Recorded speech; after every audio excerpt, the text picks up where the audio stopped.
Vous l'avez peut-être aperçu dans les vignes de la région avec sa belle couleur jaune d'or. La tulipe sauvage fait la fierté du village de Mittelbergheim dans le Bas-Rhin, un village déterminé à préserver cette variété en voie de disparition. Reportage Olivia Villamy et Guillaume Bertrand. Il faut parfois marcher longtemps avant d'avoir la chance de l'apercevoir dans les vignes du Zotzenberg. Ouais, là, il y en a encore. La tulipe sauvage, dont l'origine remonte à l'Empire romain, a presque disparu des collines du village de Mittelbergheim. Quand on était gamin, c'était des milliers dans toutes les vignes. Première fleur de la saison, la tulipe sauvage marque l'arrivée du printemps.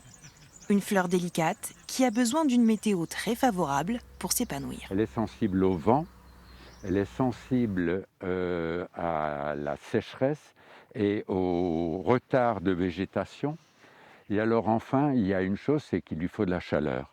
Et comme en ce moment, il fait quand même assez frais, elle ne s'ouvre pas vraiment. Lorsqu'elle s'ouvre, elle s'ouvre en corolle, comme les tulipes traditionnelles, mais avec beaucoup moins de pétales. Et là, nous avons une odeur qui est très fine, très sympathique. Pour éviter la disparition de leur emblème, les vignerons de la région ont même changé leur manière de travailler. Eddie Hirtz a revu son calendrier pour préserver les petits bulbes au pied de ses vignes.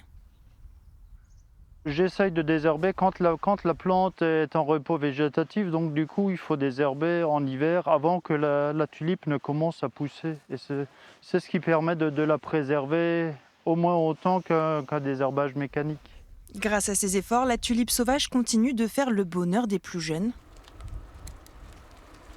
Ma grand-mère disait toujours à l'époque c'était jaune partout, tout autour du village, et on sentait ça de chez soi. Donc c'est une odeur particulière qui est très forte, mais qui est assez douce à la fois. Qui est douce à la fois, exactement. Ouais.